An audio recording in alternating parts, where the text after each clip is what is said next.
पुराने समय में एक गांव था चांदीपुर, जहां एक ढकेलू नाम का ठग रहा करता था। वह घर में अकेले ही रहा करता था।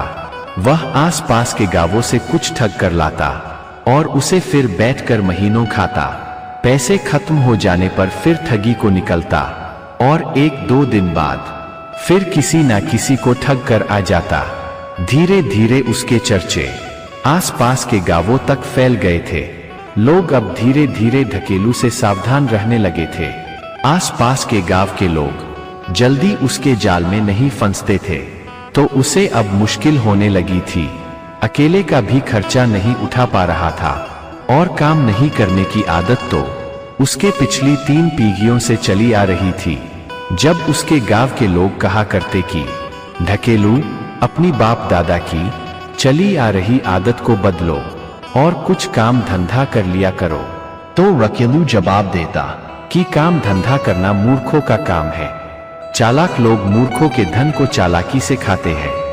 मैं कोई काम नहीं करने वाला। लोग अब उसे समझाने के बजाय सावधान रहना उचित समझने लगे। धीरे धीरे उसकी उम्र बीतने लगी, परंतु उसका विवाह नहीं हुआ, कारण कि गांव वाले चाहते थे कि ढकेलू का विवाह ना हो, इसके खानदान का यहीं से पटाक्षेप हो जाए। जो भी ढकेलू से अपनी बेटी की शादी के लिए आता, तो गांव वाले उस आदमी से पहले ही बता देते कि भैया ढकेलुआ 1 नंबर का ठग है, तुम क्यों अपनी बेटी की जिंदगी बर्बाद करने पर तुले हो। इतना सुनते ही लोग उल्टे पाव भाग लेते। धीरे धीरे ढकेलू की विवाह की उम्र निकलने लगी। अब वह अधेड़ हो चुका था। उसने सोच लिया कि अब ये गांव वाले मेरा विवाह होने नहीं देंगे और अब मेरी उम्र भी ज्यादा हो चली है, तो साधारण तरीके से विवाह होने की संभावना अब ना के बराबर है, तो मुझे हार भी नहीं माननी चाहिए। उसने सुन रखा था कि सोनपुर में विश्वविख्यात मेला लगता है, जहां पशु पक्षी ही नहीं, स्त्री पुरुष भी बिकते हैं। राजा महाराजा थोक भाव से दास दासियां खरीद ले जाते हैं। तो ढकेलू एक शातिर ठग था। वह सोनपुर मेले के लिए चल पड़ा। रास्ते में उसे एक भाई बहन जाते मिले। भाई अपनी सौतेली बहन को उसके ननिहाल छोड़ने जा रहा था। रास्ते में वर्षा शुरू हो गई तो उसे एक छोटे से मंदिर में शरण लेना पड़ा। वहीं पर ढकेलू भी आ गया और वर्षा थमने का इंतजार करने लगा। वैसे वर्षा का मौसम नहीं था, फिर भी बेमौसम बरसात ने उन्हें रात में भी वहीं ठहरने के लिए मजबूर कर दिया। लड़की का भाई ढकेलू से बोला, भाई मैं पास के गांव में कुछ खाने का प्रबंध करने जाता हूँ। दरअसल हम दोनों सुबह से ही कुछ खाए पिए नहीं हैं। तुम मेरी बहन का कुछ देर तक ख्याल रखना। मैं तुरंत ही अपने लिए और तुम्हारे लिए भी भोजन का प्रबंध करके लौटूंगा। वह गांव में चला गया तो लड़की से ढकेलू बोला, क्या यह लड़का तुम्हारा अपना संगा भाई है? लड़की बोली, हाँ हाँ मेरा संगा भाई है, परंतु तुम इस तरह पूछ क्यों रहे हो? ढकेलू बोला, कुछ नहीं, इसे ही पूछ लिया। दरअसल मुझे कुछ शंका हुई थी। मेरे गांव में एक सौतेला भाई अपनी सौतेली बहन से बहुत प्यार करता था।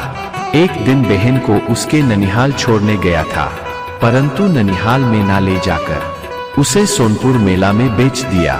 बेचारी बहुत सीधी साधी थी, भाई के चिकनी चुपड़ी बातों में आ गई।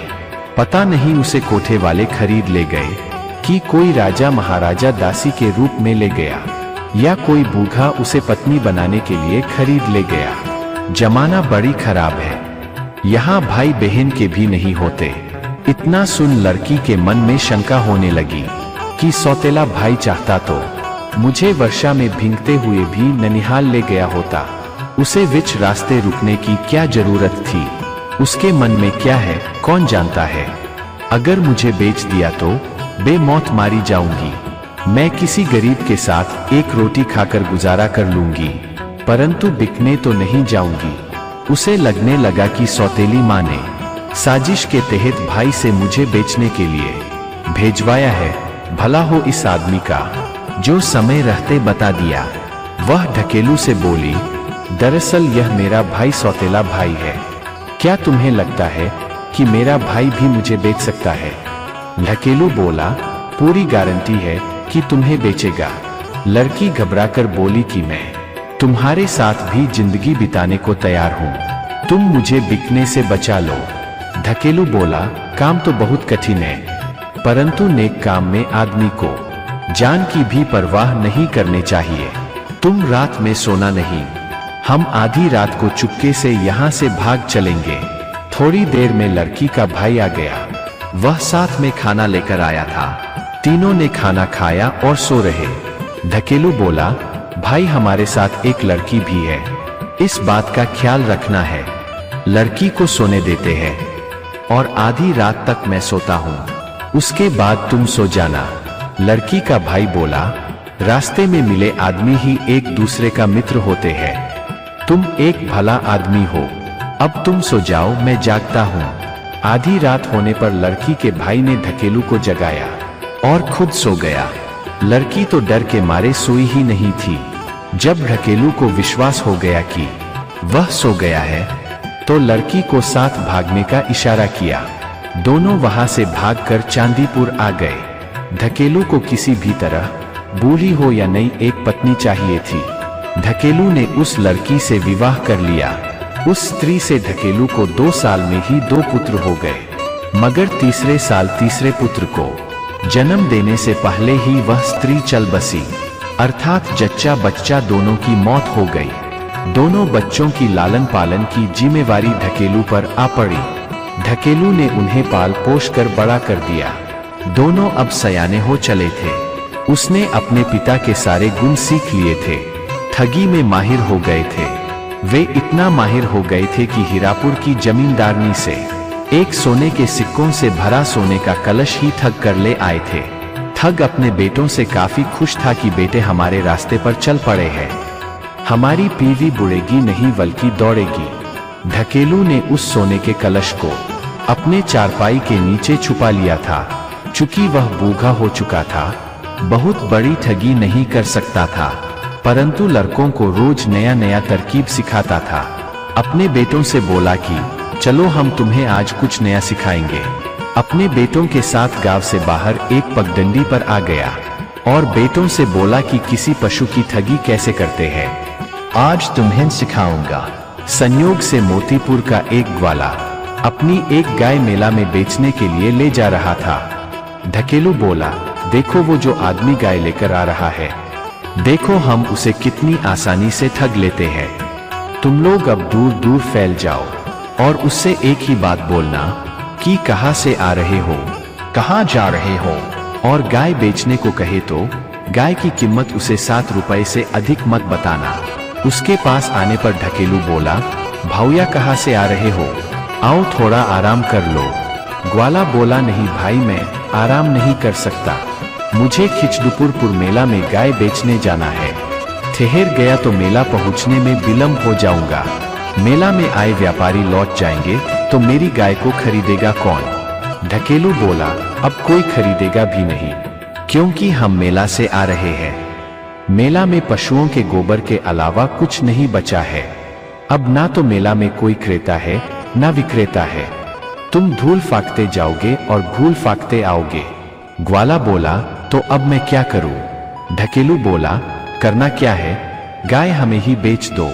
हम मेला में गाय खरीदने के लिए ही गए थे, परंतु हाथ मलते हुए वापस आना पड़ा। ग्वाला बोला, कितना दोगे? ढकेलू बोला, मेले की फिरती हुई गाय है, 7 रुपए ले लो। ग्वाला बोला, भाई पगला तो नहीं गए हो, 7 रुपए में कहीं गाय मिलती है। ढकेलू बोला, भाई ग्वाले, घर से भागी लुगाई और मेले से लौटी गाय की कोई कीमत नहीं होती, कोई सस्ते में भी नहीं लेता। तुम्हें अगर देना हो तो दो, वरना अपने रास्ते जाओ। ग्वाला आगे बढ़ चला। उसे लगा कि यह आदमी हमें चूतिया बना रहा है। भला कल से शुरू होने वाला मेला रातों रात खत्म कैसे हो गया? वह आगे बढ़ा, तभी ढकेलू का बड़ा बेटा मिल गया। उसने भी सेम वही बातें कही जो ढकेलू ने कहा था। उसने भी गाय की कीमत 7 रुपए ही लगाई। ग्वाला वहां से आगे बढ़ा तो ढकेलू का दूसरा बेटा मिल गया। उसने भी वही बात दोहरा दी। अब ग्वाला को विश्वास हो गया कि सचमुच मेला खत्म हो चुका है, हमें मेला जाने से कोई लाभ नहीं मिलने वाला, गाय यही बेच देते हैं। परंतु 7 रुपया। ग्वाले ने कभी गाय नहीं बेची थी तो उसे गाय के सही कीमत का अंदाजा नहीं था। सोचा गाय 7 रुपया में ही बिकती होगी। तभी तो 3 व्यक्तियों ने गाय की कीमत 7 रुपए ही लगाया। उसने 7 रुपए में ढकेलू के छोटे बेटे को गाय बेच दी और अपने गांव के लिए लौट पड़ा। इधर तीनों बाप बेटे 7 रुपए में गाय पाकर खुश थे। उन्हें एक व्यापारी आता दिखा जो गाय को 300 में खरीद लिया। तीनों खूब मस्ती करते हुए घर आ गए। उधर ग्वाला अभी चांदीपुर गांव में पहुंचा तो एक आदमी ने पूछ लिया, अरे भाई बड़ी जल्दी मेला से लौट आए, कितने में गाय बेची? तो ग्वाला ने बताया कि मैंने गाय 7 रुपए में बेच दी। क्या करता जब 3 लोगों ने गाय की कीमत 7 रुपए लगाई तो 7 रुपए में बेच दिया। वह आदमी बोला, अरे तुम पगला तो नहीं गए हो, 7 रुपए में मुर्गी भी नहीं मिलती और तुमने गाय बेच दिया। लगता है तुम्हें ढकेलू और उसके दोनों बेटों ने ठग लिया है। तुम्हारी गाय भगवान झूठ न बुलवाएं तो 500 की थी। तभी ग्वाले को वह व्यापारी भी आता दिखाई दिया जो गाय को 300 में खरीद लिया था। उसने बताया कि भाई हमें 3 लोगों ने ये गाय 300 में बेचा है। ग्वाला क्या करता, अपना माथा पीटता घर गया और सारा हाल अपनी पत्नी से कह सुनाया। पत्नी बोली, आप चिंता मत करो, हम उन ठगों को ऐसा सबक सिखाएंगे कि उसके खानदान में ठग कभी पैदा ही नहीं होंगे। मैं तुम्हें रात के वक्त सारा प्लान समझा दूंगी, सुबह में हम दोनों वैसा ही करेंगे। सुबह में स्त्री अपने पति के साथ चांदीपुर गांव गई और पति को समझाया कि आप दूर से मेरे ऊपर नजर रखना, जब इशारा करूं तो मेरे पास आ जाना। स्त्री ढकेलू के घर के पास जाकर रोने लगी। ढकेलू दोनों बेटों से बोला कि जाकर देखो तो वह स्त्री रो क्यों रही है।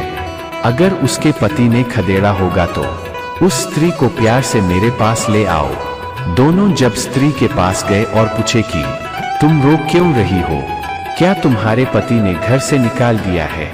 तो तुम चिंता मत करो, हमारे घर को अपना ही घर समझो। स्त्री बोली, आप लोगों ने ठीक पहचाना, मेरे पति ने मेरे को बहुत मार पीट कर घर से निकाल दिया है। मेरे मायके में भी कोई नहीं है, मैं कहाँ जाऊँ, क्या करूँ? दोनों बोले, तुम चुप हो जाओ और हमारे घर चलो। मेरे पिताजी से चलकर बात कर लो, हम तुम्हें अपने घर में रहने देंगे। स्त्री दोनों के साथ उनके घर में चली गई। ढकेलू बोला, बेटी अगर तुम्हारे पति ने घर से निकाल दिया है तो फिर उस नमक हराम के घर कभी मत जाना, तुम हमारे घर रहो, फिर हम तुम्हारी शादी अपने बड़े बेटे से करा देंगे। स्त्री बोली, अब मैं शादी करने में जल्दबाजी नहीं करूंगी, पहले देखूंगी कि कहीं हमारे पति के तरह आपके बेटे भी तो निकम्मे नहीं हैं। मैं घर की स्थिति देखकर मर्दों की स्थिति पहचान लेती हूँ। वह घर के अंदर चप्पे चप्पे घूम आई और ढकेलू से बोली, आपके बेटे तो मेरे पति से भी निकम्मे हैं। ना तो घर में चूल्हा जलाने को लकड़ी है, ना घर में एक मुट्ठी अन्न, लगता है जैसे किसी कंगाल का घर है। अब मैं घर में आ गई हूं तो सब मेरे हिसाब से चलने चाहिए, वरना मैं इस घर में नहीं रह सकती। आप अभी एक बेटे को लकड़ी लाने जंगल भेजिए, दूसरे को राशन लाने। मैं 2 दिन से भूखी हूँ, बाजार से कुछ अच्छी मिठाई भी मंगा लेना। ढकेलू ने बड़े बेटे को कुल्हाड़ी लेकर जंगल जाकर लकड़ी काटने को भेज दिया और छोटे को कुछ सोने के सिक्के देकर बाजार भेज दिया। स्त्री बोली, आपके घर कोई धन संपदा है नहीं, जबकि मुझे गहने पहनने को बहुत शौक है। लगता है इस घर में मेरी गोटी फिट नहीं बैठेगी। अगर आपके बेटे से विवाह कर लिया तो जिंदगी भर पछताना पड़ेगा। ढकेलू बोला, अरे नाही रे पगले, तू जिंदगी भर रानी की तरह राज करेगी। हमारे पास जितना धन है किसी के पास नहीं है। स्त्री बोली, खाक धन है, कहीं दिखता तो है नहीं। नहीं, मैं इस घर में नहीं रह सकती, अभी जाती हूँ। ढकेलू बोला, रुक, तुझे सब्र नहीं हो रहा तो दिखा ही देता हूँ। धन मेरे चारपाई के नीचे फटी पुरानी गुदरी में रखा है। ध्यान से देख ले और अपने मन से जाने का ख्याल निकाल दे। स्त्री ने जब घन देख लिया तो अपने पति को इशारा कर दी। वह धमका। स्त्री बोली, बोले यह जानते हुए कि मैं शादीशुदा हूँ, फिर भी मेरे से अपने बेटे की विवाह की बात की। इसके लिए तुम्हें 10 डंडे मारूंगी। और मेरी गाय 7 रुपए में ले ली, उसके लिए 50 डंडे खाने होंगे। और तुम्हारा ये धन तो गाय की कीमत हुई। फिर हम 1-2 दिन में ब्याज भी वसूलने आएंगे। इस बार तो हम सिर्फ तुम्हें ही पीट रहे हैं, अगली बार तुम्हारे बेटों को भी मारेंगे। दोनों ने मार मार कर ढकेलू का कुचुम्बर निकाल दिया। जाते जाते ढकेलू का सारा घन लेते गए। उधर दोनों बेटा लकड़ी और राशन लेकर घर लौटे तो घर में स्त्री तो नहीं मिली, परंतु उसका बाप चारपाई पर पड़ा पड़ा कराह रहा था। उसने बताया कि वह स्त्री उस ग्वाले की पत्नी थी जिसकी गाय हमने ठग लिया था। दोनों पति पत्नी ने मेरे ऊपर बैठ बैठ कर मारा है। फिर मेरा सारा धन, सारी जमा पूंजी लेते गए और बोल गए कि 1-2 दिन में ब्याज लेने भी आएंगे। तुम दोनों को मारने को भी बोल गए हैं। तुम दोनों मेरे साथ घर में रहो, मुझे बहुत डर लग रहा है। ठगी करते करते बूढ़ा हो गया, कभी किसी ने एक थप्पड़ भी नहीं मारा, पर स्त्री के चक्कर ने मेरे को बुढ़ौती में जूते खिला दिए। दोनों बेटा बोले, पिताजी आप घबराइए नहीं, हम अब आपको छोड़कर कहीं नहीं जाएंगे। ढकेलू बोला, परंतु तुम्हें मेरे लिए वैद्य को तो बुलाना ही होगा, वरना मेरा हाल दर्द से बेहाल हो रहा है। मेरा इलाज नहीं हुआ तो मर जाऊंगा। दोनों वैद्य ढूंढने चले। उन्हें घर से कुछ दूरी पर एक वैद्य मिल गया। दोनों वैद्य को लेकर घर आए। वैद्य ने बड़ी ज्ञान से जांच किया, फिर बोला, बूढ़ा तो इतना पीटा गया है कि इसका इलाज जल्दी नहीं किया गया तो मर जाएगा। तुम दोनों यदि इसे बचाना चाहते हो तो तुम्हें तत्काल एक काम करना होगा। यहाँ से 5 कोस दूर जंगल में एक मकरतेन का पेड़ है। उस पेड़ के ऊपर बरगद का पेड़ उग आया है। उस बरगद के पेड़ की छाल हमें लाकर दो, उससे एक दवा बनाऊंगा। उस दवा से बूले का सारा दुख दर्द भाग जाएगा। दोनों बेटा जंगल में छाल लाने चले गए तो ग्वाले ने अपनी नकली दाढ़ी मूंछ हटाई और बूले से बोला, ससुर जी, आज ब्याज वसूलने आया हूँ। मेरे पत्नी और आपकी बेटी ने मिठाई मंगाई थी, वह मिठाई तुम लोगों ने खाई तो नहीं? ढकेलू बोला, भगवान कसम, किसी ने उसमें हाथ भी नहीं लगाया। अभी मिठाई का थैला खूंटी पर टंगा हुआ है, मिठाई खा लो, परंतु मारना नहीं। ग्वाला बोला, मरूंगा तो जरूर, परंतु मिठाई खाने के बाद। मिठाई खाने के बाद ग्वाले ने पुनः ढकेलू को मारा, परंतु उतना ही मारा कि वह जिंदा रहे। उसके बाद बची हुई मिठाई अपनी पत्नी के लिए लेता गया। जाते जाते बोल गया कि हर 2-4 रोज में तुमसे मिलता रहूंगा और तब तक मिलता रहूंगा कि जब तक कि तुम्हारे बेटे ठगी छोड़ दूसरा काम धंधा शुरू नहीं कर देते।